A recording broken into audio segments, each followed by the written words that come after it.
Dia mendengarnya di malam hari menjelang subuh, sambil diiringi gedoran keras di pintu.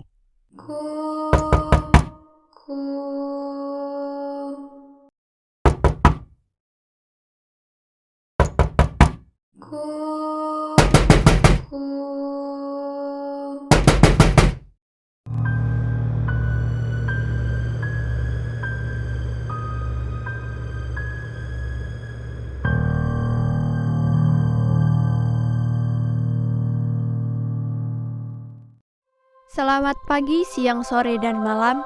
Kembali lagi bersama kami di Cerita Gusti. Saya Bagus. Saya Lati. Sebuah channel yang menceritakan tentang kisah-kisah horor dan dibalut dengan ilustrasi.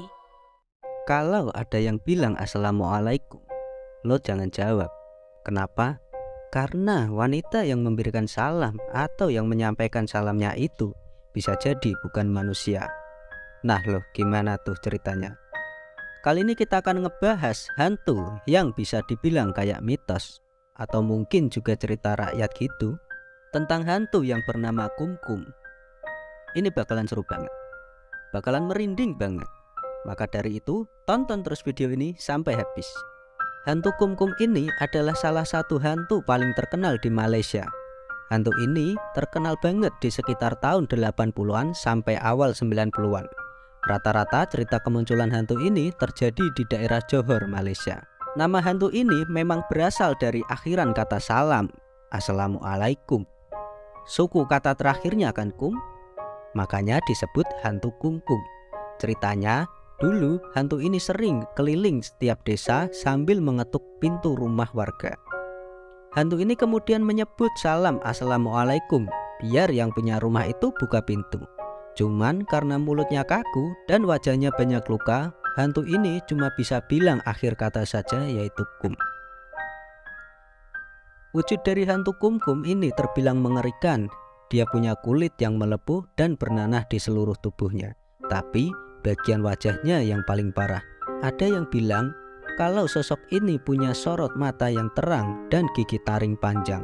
Struktur wajahnya itu sama sekali tidak terlihat seperti wajah manusia. Matanya bolong, terus juga dia tidak punya batang hidung. Intinya wujud sosok ini sangat mengerikan untuk dibayangkan. Itu sebenarnya adalah sedikit doang sih cerita tentang hantu Kumkum. Nah kali ini yang gua akan ceritakan sekiranya asal-usul dari hantu Kumkum ini. Hantu Kumkum ini mempunyai dua versi. Gua jelasin dulu versi pertama atau versi populer. Berisi kisah di mana ada perempuan yang melanggar pantangan ilmu susuk. Jadi ceritanya, hiduplah seorang perempuan yang punya wajah tidak begitu menawan. Dia merasa bahwa orang-orang di sekitarnya itu tidak tertarik sama sekali dengan dirinya. Makanya suatu waktu dia sengaja datang ke orang pintar atau dukun. Singkat cerita, dia melakukan satu perjanjian dengan orang pintar untuk memasang susuk. Katanya dia memasang susuk di beberapa bagian wajahnya. Orang pintar ini kemudian mengasih syarat kalau si perempuan ini harus nurut sama pantangan. Ilmu susuk tersebut pantangannya adalah si perempuan tidak boleh melihat dirinya di kaca atau di cermin. Dia tidak boleh mengaca selama kurun waktu tertentu. Ada yang bilang 30 hari, ada juga yang bilang sampai 44 hari. Pokoknya sampai waktu itu terlewati, si perempuan ini tidak boleh ngaca di cermin. Perempuan itu akhirnya mau tidak mau setuju dengan syarat ini. Hari-hari berlalu dan perempuan ini mulai merasakan efek dari ilmu susuk tadi. Orang-orang di sekitar menjadi lebih memberi perhatian kepada dirinya. Para lelaki sudah jelas menaruh hati dengan perempuan ini. Intinya dia sangat merasa kehidupannya itu terbalik, menjadi lebih baik dari sebelumnya. Alasannya karena wajahnya sekarang itu terlihat sangat cantik di mata orang sekitarnya. Nah, sayangnya perempuan ini malah melanggar pantangan di hari-hari terakhir. Menjelang batas waktu 30 atau 44 hari itu, dia malah ngaca di cermin. Dia ngaca karena dia juga sangat penasaran sama wujud mukanya yang banyak orang bilang menarik dan cantik. Anehnya, bayangan di cermin yang dia lihat itu ternyata tidak seperti kata banyak orang. Wajahnya sama sekali tidak terlihat menarik dan cantik. Malah sebaliknya, dia melihat kalau wajahnya itu sangat hancur. Ada bagian wajah yang keluar nanah dan banyak luka kering. Pokoknya seperti borok atau kudis yang sangat parah. Tekstur wajahnya itu tidak semulus dulu, bahkan dia merasa ngeri dengan bayangan dirinya sendiri di cerminnya itu. Perempuan ini kemudian bilang ke orang pintar di awal tadi. Dia cerita kalau dirinya habis melanggar pantangan dari ilmu susuknya. Terus si perempuan nanya, "Ada cara yang bisa memperbaiki wajah ini enggak?" Orang pintar ini kemudian menjawab, Ada. cara agar wajah buruk rupanya itu bisa sembuh lagi adalah dengan meminum dan mengoleskan darah. Cuman tidak sembarang darah yang bisa jadi penawar. Hanya darah gadis yang masih perawan yang bisa buat dia kembali terlihat cantik. Perempuan ini kemudian mengerti dan mulai beraksi. Dia jadi gelap mata karena tidak mau terlihat buruk rupa. Dia akhirnya keliling desa antar desa di Johor, Malaysia. Kemudian dia mengetuk tiap pintu rumah sambil mengucapkan salam.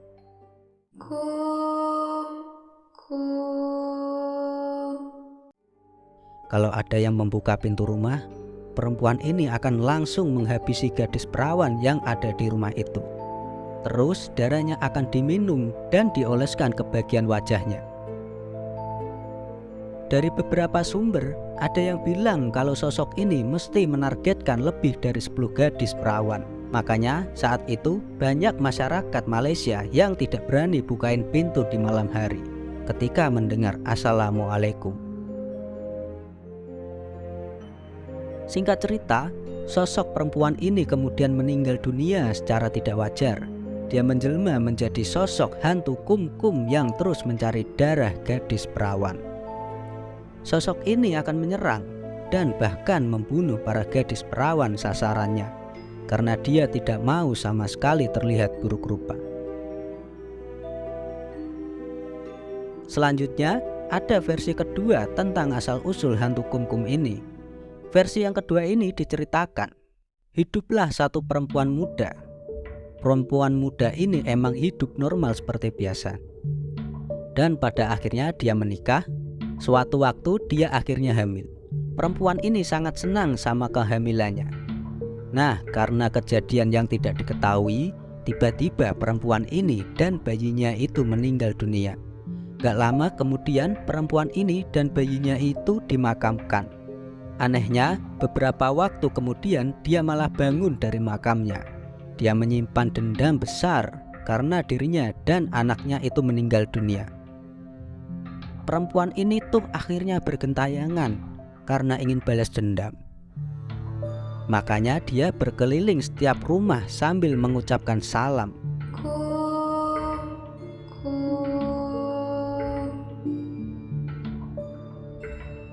Kabarnya kalau ada yang membukakan pintu rumah, sosok ini akan meminta pertanggungjawaban.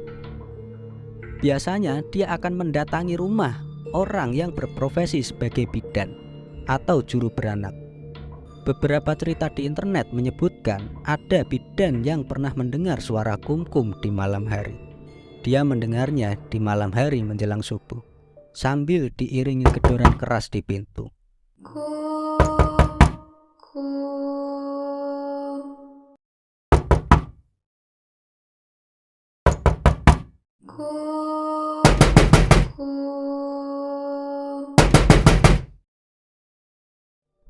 Nah, itu adalah versi kedua dari hantu kumkum. Nah, sekarang kalian paham kan? Kenapa kalau ada cewek yang ngetok-ngetok pintu gitu terus sambil bilang Assalamualaikum, itu jangan dijawab. Kenapa? Karena bisa jadi itu adalah hantu kumkum.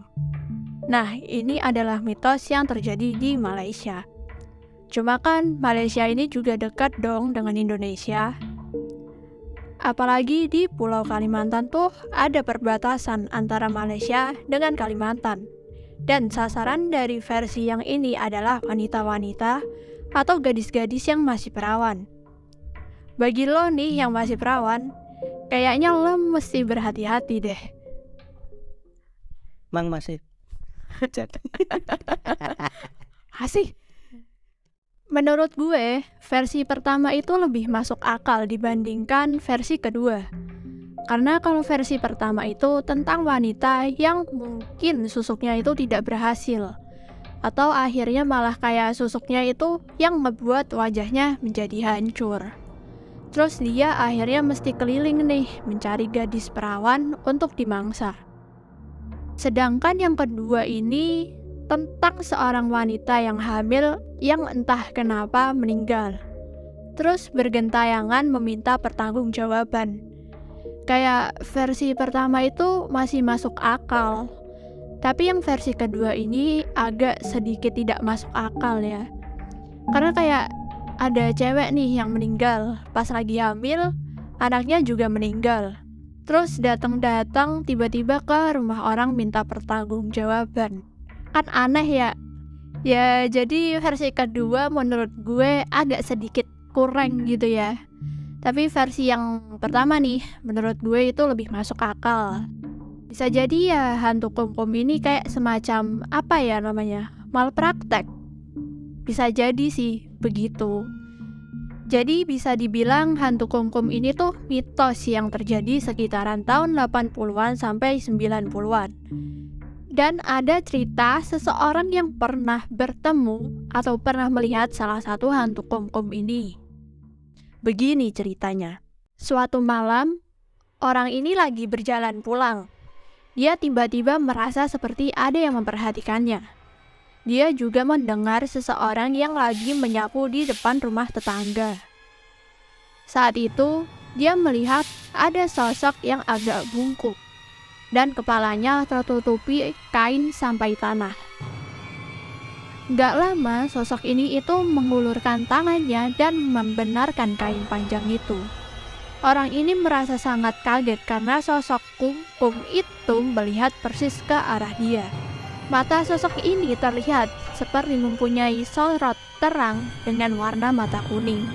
Orang ini itu gak bisa melakukan apa-apa selain bertukar pandang sama si sosok kumkum ini.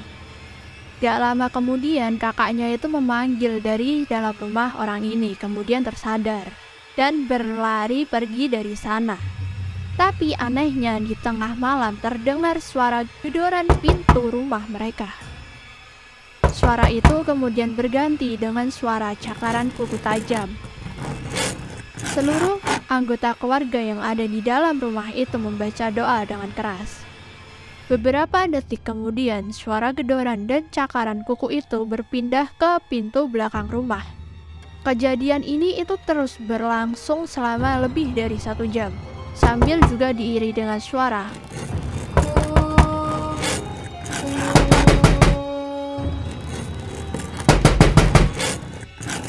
Besok paginya ketika merasa sudah aman, orang ini kemudian mengecek bagian pintu depan dan belakang rumahnya. Taunya, dia menemukan bekas goresan di kedua pintu itu. Goresan itu juga disertai dengan darah segar yang mengucur. Orang ini yakin kalau malam itu memang ada sosok hantu kumkum yang mendatangi rumahnya. Ya, itu adalah salah satu dari berbagai macam kisah atau cerita dari hantu kumkum yang pernah dialami oleh seseorang. Kebetulan ini gue juga nemu nih, ya hasil dari pencarian cara-cara supaya tidak dihantuin oleh hantu kumkum atau cara-cara untuk menangkal hantu kumkum. Yang pertama caranya adalah menaruh cermin atau kaca di depan pintu, supaya si kumkum itu yang mau ngetok pintunya langsung melihat wajahnya sendiri ngaca dan akhirnya gak jadi.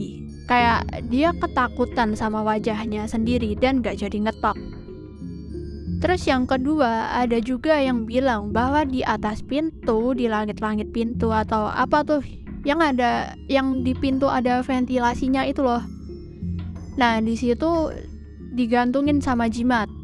Jimatnya ini bisa berisi bawang putih, beras, atau apapun yang dipercaya untuk menangkal bala. Kalau misalnya lo lagi jalan-jalan nih di komplek, atau jalan-jalan di desa, atau jalan-jalan di perumahan, terus lo ngelihat di rumahnya itu ada tuh semacam jimat gitu, atau cermin di atas pintu depan rumahnya. Bisa jadi di daerah tersebut itu dihantuin sama hantu kumkum.